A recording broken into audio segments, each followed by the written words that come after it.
Encima de frente del púlpito.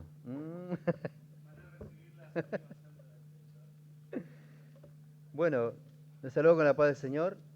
Agradecido al Señor porque podemos estar reunidos aquí, como dice una alabanza, para alabar al Señor, para glorificar su nombre. Vamos a abrir nuestras Biblias en Tito, capítulo 2. Hoy vamos a compartir el versículo 11 y 12.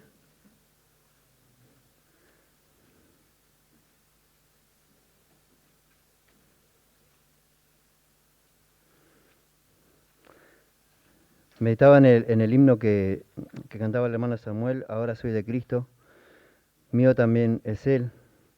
Hace como 2 semanas que viene dando vueltas en mi cabeza ese himno y me quebrantaba el Señor porque cuánta verdad enseña, ¿no? Qué lindo es poder disfrutar de una alabanza o un himno que cante las verdades del Evangelio, ¿no? Y que nosotros podamos ser llevados a la reflexión y entender el propósito de Dios a través de las canciones, a través de las alabanzas. Qué hermoso es meditar en Él.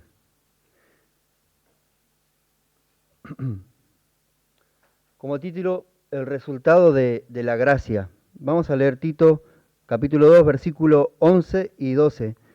Dice, porque la gracia de Dios se ha manifestado para salvación a todos los hombres, enseñándonos que renunciando a la impiedad y a los deseos mundanos, vivamos en este siglo sobria, justa y piadosamente. Oramos al Señor.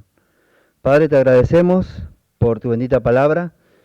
Gracias, Señor, porque ella alumbra nuestros caminos, porque nos conduces hacia un lugar deleitoso, así como decía el salmista David, Señor, aunque ande en valle de sombra de muerte, no temeré mal alguno, porque tú estarás conmigo.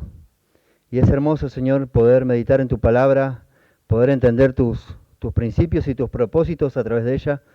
Señor, te pedimos que en esta noche abra nuestros ojos, nuestros oídos para escucharte, para entender lo que tú tienes para nosotros en esta noche. En el nombre de Jesús. Amén. Bueno, hay 4 puntos que 2 vamos a compartir hoy. El primer punto es que el versículo 11 enseña que la gracia que nosotros recibimos trae salvación, ¿no? Y vamos a leer Juan, creo que está en pantalla. Vamos a ir tranqui, hoy vamos a compartir los versículos que les pasé a hablar. Dice Juan 1:17, pues la ley por medio de Moisés fue dada, pero la gracia y la verdad vinieron por medio de Jesucristo.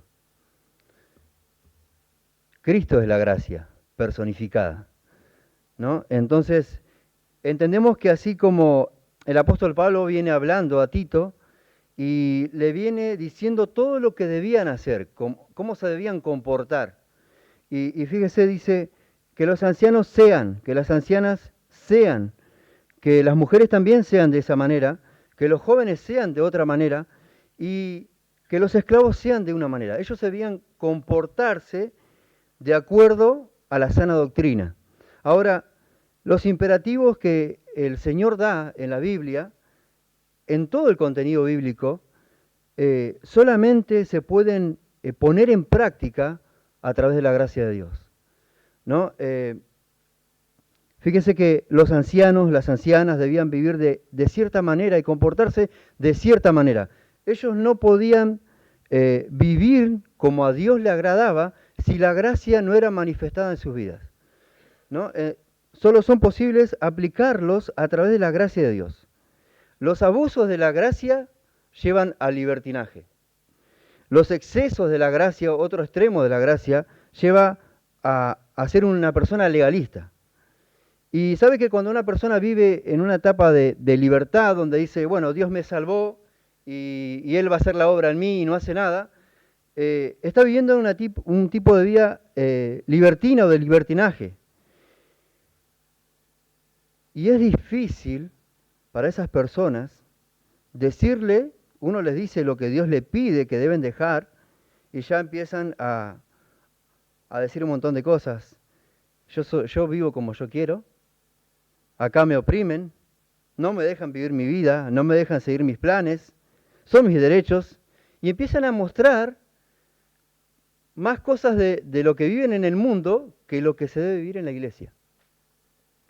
La persona legalista es otro tipo de persona que piensa que por sus obras puede agradar a Dios, ¿no? Y hace un montón de obras pensando que de esa manera Dios lo va a aceptar, y tiene a un Dios como un Dios exigente que le pide directamente que haga un montón de cosas. Ahora, la Biblia, la palabra de Dios, enseña un equilibrio en ninguno de los extremos, sino un equilibrio perfecto. La Biblia nos enseña a vivir una vida equilibrada, centrada en el Evangelio de Dios. Comprendo que Dios, a través de su gracia, me está transformando a la imagen de su Hijo y me permite andar en su voluntad, haciendo las obras que Él preparó para mí antes de la fundación del mundo. El propósito de Dios es que aquel que confiese que Jesucristo es el Señor, aquel que confiese realmente y sea una nueva criatura, un verdadero creyente, va a andar en la voluntad de Dios, porque la gracia de Dios lo va a guiar, porque la gracia de Dios lo va a instruir, porque la gracia de Dios lo va a encaminar. Entonces esa persona se preocupa por su vida espiritual. No es que Dios hace todo y yo no hago nada, ni es el otro extremo, yo hago todo y Dios no hace nada, no. Creo que en esta función, en la santificación progresiva, tanto Dios como el hombre tenemos participación. Yo no oro, ni leo, ni hago todo lo que hago en el marco eclesiástico o fuera de la iglesia porque voy a agradar a Dios o porque de alguna manera Dios me va a aceptar. La persona que es realmente genuina, un cristiano genuino, va a hacer esas obras porque está siendo guiado por el Espíritu Santo, porque está orando, porque está buscando el rostro del Señor y porque la gracia de Dios lo va encaminando, lo va guiando.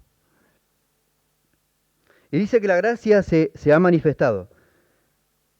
La gracia no solamente se manifestó en Cristo, si bien vemos la totalidad, es como a través del tiempo en el Antiguo Testamento también Dios disponía de gracia. La gracia se fue manifestando a medida que iba corriendo el tiempo desde la creación de Adán y del mundo. Si bien fue casi como en particular a su pueblo escogido, se iba manifestando la gracia de Dios, siempre estuvo obrando hasta llegar el tiempo de Cristo. Cristo Jesús es la manifestación de la gracia en su máximo esplendor. Cristo es la gracia manifestada. En Cristo la gracia fue consumada y revelada a todos los hombres. En Cristo se mostró, Cristo es la cara de la gracia, ¿no? En Cristo se mostró la consumación del plan de Dios y esa gracia que Dios iba a ofrecer gratuitamente a todos los hombres. Dice un autor que la gracia es el favor activo de Dios otorgando el mayor regalo a aquellos que han merecido el mayor castigo. Nosotros como pecadores, gracias, hermano. Nosotros como pecadores merecemos el más peor de los castigos. Caer bajo el juicio de Dios y ser condenados por Dios por nuestros pecados. Pero Dios mostró su gracia. Dios alumbró en nuestra oscuridad. Él vino a irrumpir nuestra oscuridad. Fíjese que la gracia de Dios es eterna, es soberana y desde siempre estuvo la gracia de Dios. Fíjese que en el versículo dice, ¿por qué? Estas palabras, esta conjunción, está aquí con una razón. Porque busca que entendamos la intención de Dios al pedirnos las cosas anteriores. Ese por qué está diciendo que nosotros debemos entender por qué lo debemos hacer, porque la gracia de Dios se manifestó a nuestra vida. Entonces, como como resultado de la gracia, nosotros vamos a vivir de una manera que agrade a Dios. Es imposible que un creyente pueda vivir de una manera que no glorifique a Dios. ¿Por qué? Porque la gracia se manifestó para que nosotros dejemos la vida pasada y vivamos una vida nueva. Entonces, como que no se puede relacionar. Y como le dije una vez, o no han nacido de nuevo, o las personas que dicen que nacieron de nuevo, no nacieron de nuevo, o su amor se enfrió. De la única manera que un creyente no dé testimonio de que están dando la gracia es cuando está olvidando por qué Dios lo trajo, por qué Dios lo salvó, el propósito de la salvación y su grande recompensa. Dios está dando en estos versículos el medio principal necesario para poder agradarle, para vivir en la gracia de Dios. Porque la gracia de Dios se ha manifestado para salvación. Ahora, ¿qué es la gracia de Dios? Abraham Bott dice, es el favor eterno y totalmente gratuito de Dios manifestado en la concesión de bendiciones espirituales y eternas a las criaturas culpables e indignas. No éramos merecedores de esa gracia. No merecíamos el favor de Dios. No merecíamos que Jesucristo muriera en la cruz. Sin embargo, el Señor tomó esa decisión y a través de esa gracia, a través de ese favor que el Señor nos otorgó, Él nos está pidiendo encarecidamente que vivamos de cierta manera. La Biblia habla de muchas definiciones acerca de la gracia de Dios, pero en este contexto lo hace acerca de cómo nosotros debemos ejemplificar lo que es vivir en la gracia de Dios abundantemente, en la vida cotidiana. Jesús vivió una vida perfecta y dice la Biblia que Él era lleno de gracia. Y sabe que cuando estaba buscando esta palabra, encontré que Esteban era varón lleno de fe y lleno de gracia. Lleno de fe, lleno del Espíritu Santo y lleno de gracia. Entonces, si Dios nos pide que nosotros vivamos de cierta manera, es porque nosotros a través de su gracia lo podemos hacer. Nosotros no vivimos de una manera perfecta como Cristo lo hizo, porque Él era sin pecado. Él vivió 100% santo, fue en todo su caminar, pero sí debemos vivir de una manera genuina, siguiendo la pisada del Señor, así como dice Pedro. Y dice el versículo, se ha manifestado. La palabra manifestado es la palabra epifaino. Barry nos tiene así. Presten atención a las comas, a los acentos. Gloria a Dios por el pastor. Así que epifaino significa brillar sobre o llegar a ser visible, a hacer resplandecer. Y sabe que, qué tremendo. Usted sabe que el sol, que la luna no tiene luz, que es el reflejo de la luna. Tommy dice que sí, capo. Nosotros somos reflejo de Cristo. Y la gracia se manifestó en nuestra vida y como consecuencia, el Señor dijo que Él es la luz del mundo, ¿no? Entonces, como consecuencia, vosotros también sois la luz del mundo. Si realmente la gracia se ha manifestado en tu vida, nosotros vamos a ser la luz del mundo. Esta palabra manifestó aparece 3 veces en la carta a Tito. En el versículo 1, capítulo 1, versículo 3 dice, y a su debido tiempo manifestó su palabra por medio de la predicación que me fue encomendada. En el capítulo 2, versículo 11 también aparece, que leímos recién. Y en el capítulo 3, versículo 4, dice, pero cuando se manifestó la bondad de Dios nuestro Salvador. Así como la gracia es eterna, es gratuita y soberana, se manifiesta de manera voluntaria y como de manera sorpresiva e inesperada.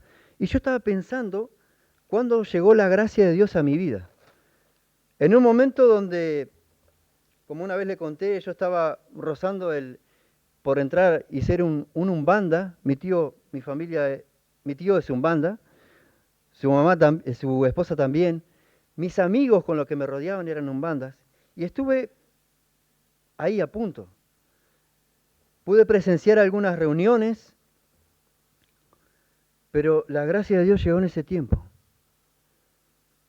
Y sabe, hermano, ¿no es verdad esto que Dios no llega ni tarde ni después, sino que llega en el momento preciso?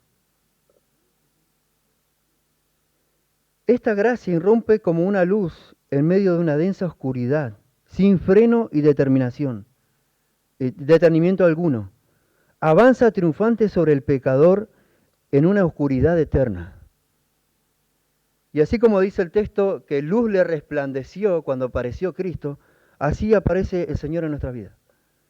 En ese momento que yo sinceramente no estaba en mi mente que me iban a hablar del Evangelio, que Dios iba a tratar conmigo esa noche, escapaba de mí. Pero la gracia se hizo visible. La gracia se manifestó en mi vida en el momento adecuado, en el momento que Dios quiso. Así como el sol sale en la mañana para alumbrar y dar comienzo al nuevo día, la gracia de Dios llega en Cristo para cambiarnos la vida.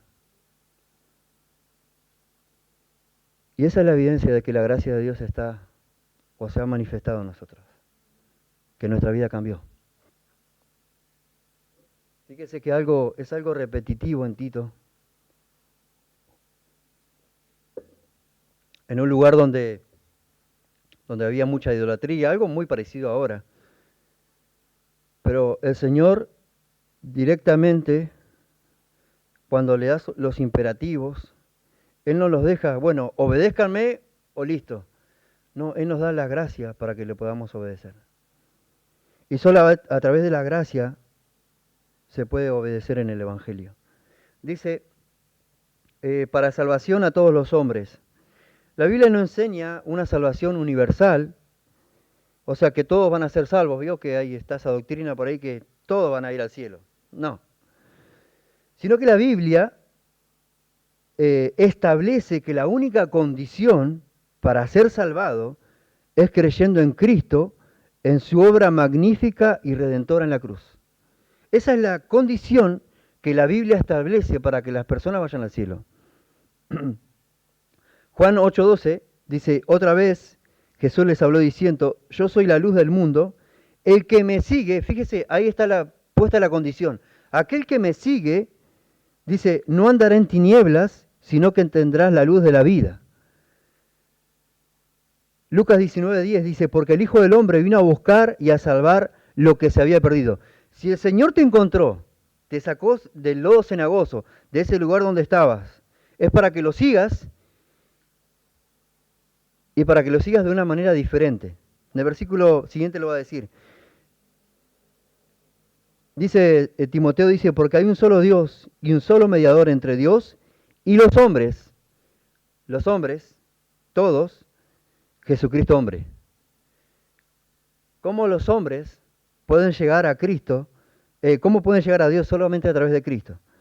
Dice MacArthur, Jesucristo hizo un sacrificio suficiente para cubrir todos los pecados de todo aquel que cree. El Señor, cuando se manifiesta en nuestra vida, en la cruz, nos muestra la cruz, nosotros vemos el sacrificio de Cristo, porque el Espíritu Santo está obrando anteriormente en nuestra vida, a través del poder de la palabra de Dios, trayendo convicción de pecado. Nosotros vemos todas las ofensas, o la mayoría de las ofensas que le hacemos a Dios, reconocemos nuestros pecados, creemos en el Salvador, y dice la palabra que somos sacados de las tinieblas a su luz admirable. 1 Timoteo 4:10 dice que por esto mismo trabajamos y sufrimos oprobios, porque esperamos en el Dios viviente, que es el Salvador de todos los hombres, mayormente de los que creen. La condición para ser salvo, para ir al cielo, es creer en Cristo. No hay otra condición. No hay que agregar ni quitar a eso. Reconocer el señorío de Cristo. 2 Corintios 5:21 dice, al que no conoció pecado, por nosotros lo hizo pecado, para que nosotros, los que creemos, fuésemos hechos justicia de Dios en Él. Acá copié algo que dijo Hendrickson que era muy importante. La gracia de Dios vino a rescatar al hombre del mayor mal posible, la maldición de Dios sobre el pecado y el pecador, y para otorgarle el don más amplio posible, la bendición de Dios para su cuerpo por toda la eternidad. Nosotros, en este tiempo, estamos viviendo la etapa de la santificación progresiva, donde estamos luchando contra el pecado, y hablaba con Iván una vez y le decía, ¿cómo sabes que realmente fuiste salvo? Y hablamos de lo que dice la Escritura, y es porque hay un deseo en mí hoy que antes no había. Y también hay una lucha en mí que antes no había. ¿No? Entonces, esta batalla es fiera, es tremenda contra nosotros. Es una batalla espiritual. Es una batalla en la cual, si nosotros no nos esforzamos, porque Dios no se opone al mérito, Dios se opone al mérito, mejor dicho, pero no al esfuerzo. Nosotros debemos esforzarnos. Y como le dice Pablo a Timoteo, dice, pues, hijo mío, esfuérzate en la gracia que es en Cristo Jesús. Lo que has oído de mí ante muchos testigos, esto encarga a hombres fieles que sean idóneos para enseñar también a otros. Tú, pues, sufre penalidades como buen soldado de Jesucristo. Nosotros vamos a sufrir. Vamos a enfrentar dolores pesados, profundos, pero vamos a poder permanecer en pie solo por la gracia de Dios. Solo por la gracia de Dios. No hay nada en que nosotros podamos gloriar, si no es por su gracia. Todos los hombres en este contexto son aquellos ancianos, ancianas, que ellos debían demostrar que su vida era diferente.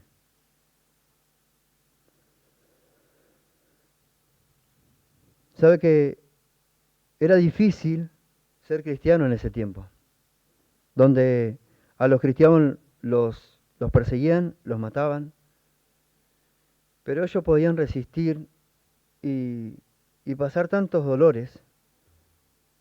En el Coliseo no sé cuántos cristianos mataron. Nerón, dice la historia, que él hacía de los cristianos antorchas en sus jardines y los quemaban ahí. Y la única manera en que los hombres podían resistir tanto dolor y tanta angustia era por la gracia de Dios. Así que hoy estamos mal y ya no queremos venir a la iglesia.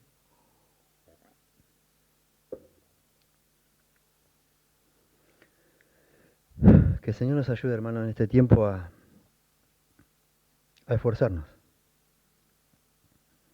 Porque los días son malos. Dice, enseñándonos que renunciando a la impiedad y a los deseos mundanos, vivamos en este siglo sobria, justa y piadosamente. Filipenses 3:8 creo que está en pantalla. Dice, y ciertamente aún estimo todas las cosas como pérdida por la excelencia del conocimiento de Cristo Jesús, mi Señor, por amor del cual lo he perdido todo y lo tengo por basura para ganar a Cristo. La palabra enseñándonos es la palabra paideuo, que significa entrenar a un niño. Esta gracia es una gracia que nos enseña a renunciar al pecado. Primer punto, la gracia esta gracia que el Señor manifiesta es una gracia que salva. Segundo punto, esta gracia es una gracia que nos enseña a renunciar hacia el pecado. La palabra enseñándonos significa entrenar a un niño, disciplinar, proviene de la misma raíz que la palabra pedagogía o pedagogo. Un pedagogo conduce a los niños paso a paso con cariño y ternura. Creo que nadie de nosotros podría culpar al Señor Jesucristo de no tener amor aun cuando nos disciplina. Porque si Él nos disciplina es una muestra de su amor. Y sabe que el apóstol Pablo escribe dos cosas negativas a las cuales la gracia nos enseña a que debemos renunciar. La gracia enseña y nos prepara de maneras diversas, aconsejándonos, consolándonos, animándonos, dirigiéndonos o convenciéndonos de pecado, castigándonos en pruebas, en diferentes maneras. Dios es fiel en hacer su obra en nosotros. Aunque nosotros no lo hagamos, Dios estableció no dejarnos como llegamos, sino transformarnos a la imagen de Cristo. El Señor de alguna manera, si nosotros no estamos caminando como el Señor nos pide, porque Él es nuestro dueño, de alguna manera nos va a traer. Y el papá tiene autoridad sobre el hijo. Y muchas veces trae a los creyentes de una manera que los creyentes no quieren. Pero los creyentes no entienden que deben vivir el Evangelio a través de la gracia de Dios. Dice 2 Corintios 4:8 que estamos atribulados en todo, mas no angustiados. En apuros, mas no desesperados. Versículo 9, perseguidos, mas no desamparados. Derribados, pero no destruidos. Versículo 10, llevando en el cuerpo siempre, por todas partes, la muerte de Jesús, para que también la vida de Jesús se manifieste en nuestros cuerpos. Pasamos por diferentes circunstancias, pero si estamos sostenidos por la gracia de Dios, vamos a recibir todas esas circunstancias que pasamos para crecer, para aprender, para seguir al Señor y para aferrarnos más a Él. Por todo y por sobre todo, la gracia nos enseña a vivir una vida, así como la pedagoga o el entrenador está con la persona continuamente diciéndole, y debes comportarse así, debes hacer esto, debes hacer lo otro, tiernamente, con cariño. Dios nos dice que todo lo que pasamos en nuestra vida cristiana es con un propósito. Y es para que entendamos que sus pensamientos son más altos que los nuestros, que muchas cosas no vamos a entender, pero que si Él hace su voluntad, Él es fiel. Y dice la palabra que el que comenzó en nosotros, la buena obra, la va a perfeccionar. Y muchas de estas perfecciones lleva el tema de que pasemos luchas, angustias, dolores, tristezas. Así que qué importante que nosotros podamos mantenernos en esta gracia. La palabra paideuo, que aparece 3 veces en las cartas pastorales, y en 1 Timoteo 1:20 dice, Himeneo y Alejandro, ¿qué hicieron estos hombres? Dice, de los cuales son Himeneo y Alejandro, a quienes entregué a Satanás para que aprendan a no blasfemar. Esto también es parte de la gracia. Aunque nos duela y nos entristezca, es parte de la gracia. 2 Timoteo 3:16 dice que toda la Escritura es útil para instruir. La palabra de Dios nos instruye de cómo debemos agradar a Dios. En 2 Timoteo 2:25 dice que con mansedumbre corrija, esa es la palabra paideuo también en el griego, a los que se oponen. Eso también es parte de la gracia de Dios.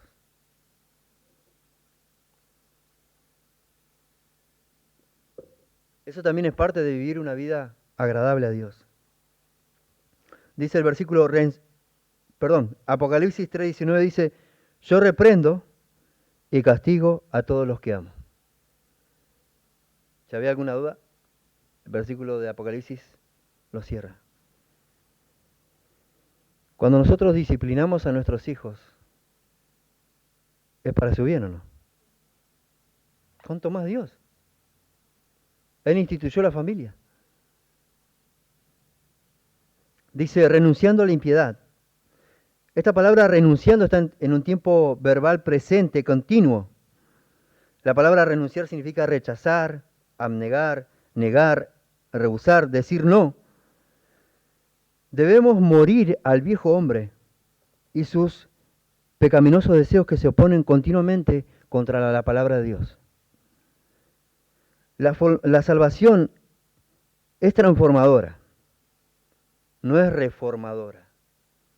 Dios nos salva y nos transforma. Él nos hace una nueva criatura, creados en Cristo Jesús, dice la palabra, para buenas obras. Cuando voy a alguna casa a pasar algún presupuesto, sinceramente yo prefiero hacer una casa de cero que andar reformando la casa.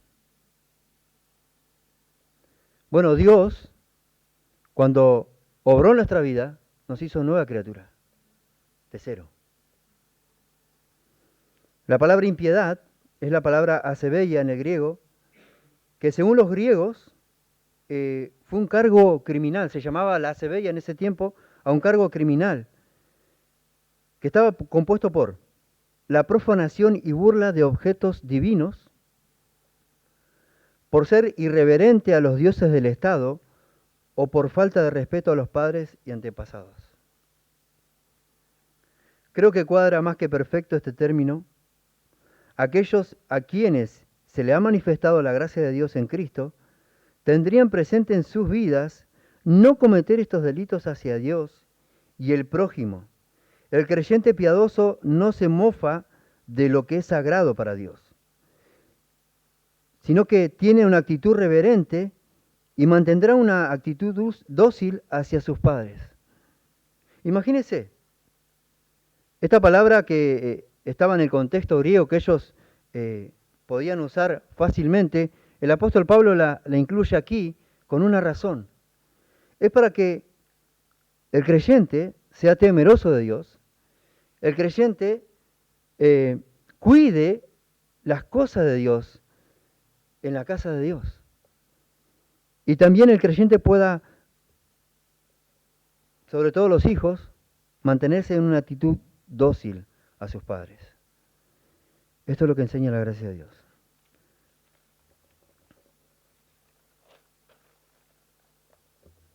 Se consideraba que aquellos que vivían en tal irreverencia, sean los cretenses o los de la enferma doctrina, que eran los falsos maestros, vivían de una manera impía.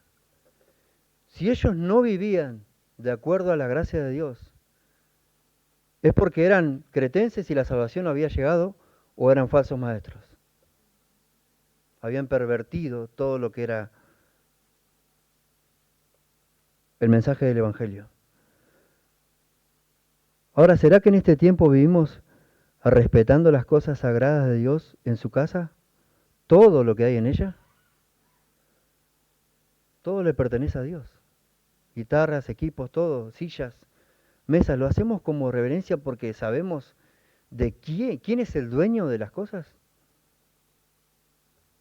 Hoy hablaba con el hermano Juan Bazán y le decía, hermano, yo trato de construir como para la gloria de Dios. Mi deseo es que, así como dice la palabra, que todo lo que sea de palabra o de hecho sea para la gloria de Dios. Entonces trato de construir, tengo muchos defectos, le digo, pero mi intención es esa cuando empiezo en una obra. ¿Es esa tu intención, hermano, cuando venís a la casa de Dios? ¿Tenés en cuenta delante de quién te vas a presentar? ¿Sabe que los cretenses, para ellos vivir de una manera deliberada, arrogante, codiciosa, en pasiones desordenadas, para ellos era común? Pero vino la gracia de Dios y se manifestó en sus vidas y debía haber un cambio. Y dice, enseñándonos que renunciando a la impiedad y a los deseos mundanos, la gracia nos enseña que debemos renunciar a la impiedad, a todo aquello que no agrada a Dios, a los deseos que hay en el mundo, que hay muchísimos, para poder agradar al Señor, para poder glorificar a Dios. La gracia nos enseña a renunciar a cualquier deseo mundano, pecaminoso, anhelo desordenado al poder, a la popularidad, a las posesiones, que se van a quedar atrás cuando el Señor venga.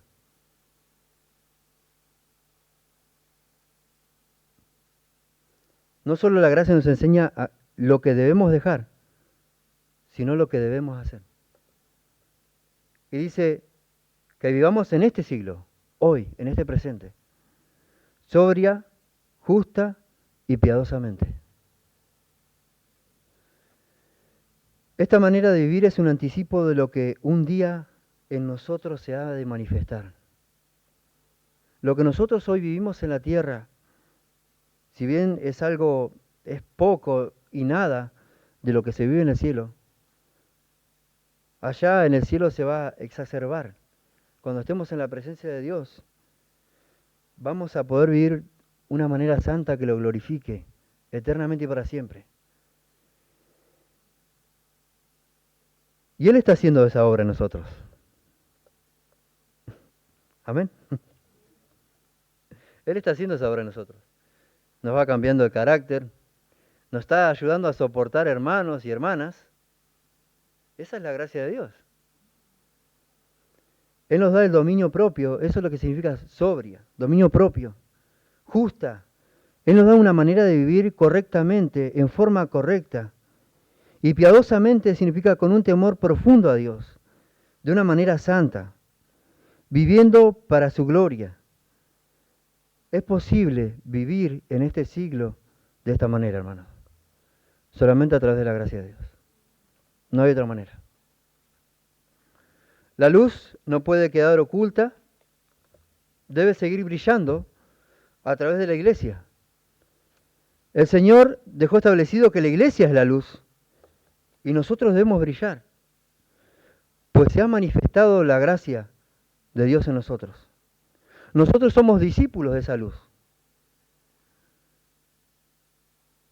Y siendo esa luz debemos alumbrar a todo hombre con la predicación del Evangelio, teniendo una vida transformada por ese Evangelio. Así que la pregunta es, para terminar, hermanos, ¿cómo está nuestra luz? Yo ando con el auto y le ando una sola luz. La otra luz no anda. Alumbra poco. ¿Estamos así nosotros?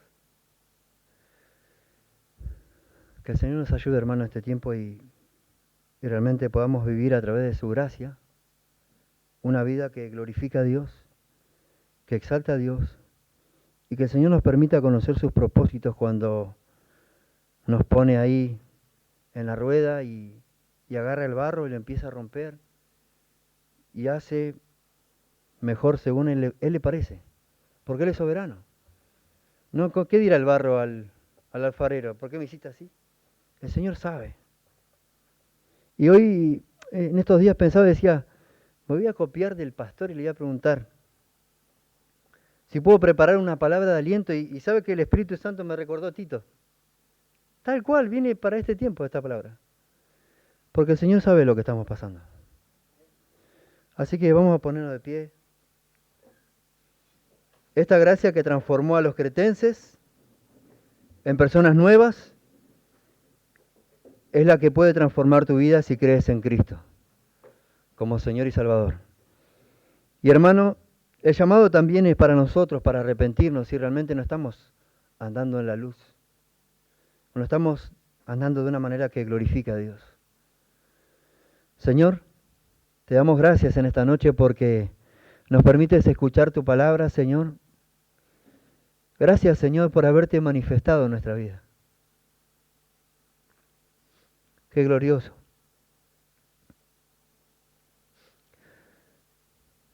Tú nos has cambiado, Señor.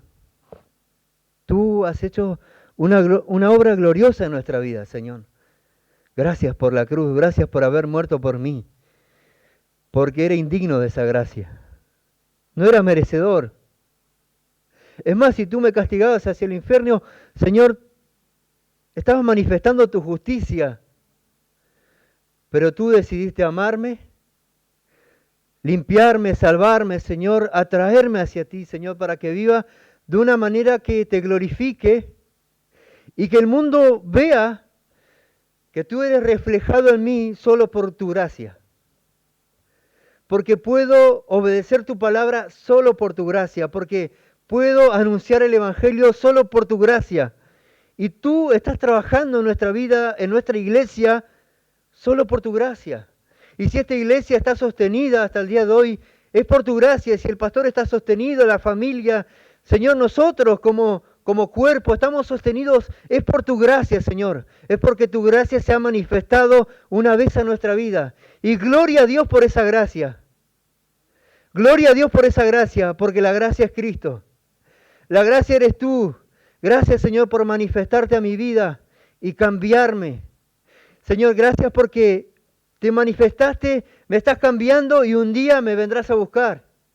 Nos vendrás a buscar como iglesia. Señor, esa gracia, Señor, que puede irrumpir en aquellos corazones, Señor, que están llenos de tiniebla, aquellos corazones que no te conocen a ti, Señor. Que nosotros seamos portadores de esta gracia, de esta luz, Señor, de la cual somos responsables en este tiempo, Señor. Ayúdanos a vivir en este siglo de una manera que glorifique, que exalte tu nombre, Señor, y que entendamos que solo a través de tu gracia. En el nombre de Jesús. Amén. Pueden tomar asiento un momento.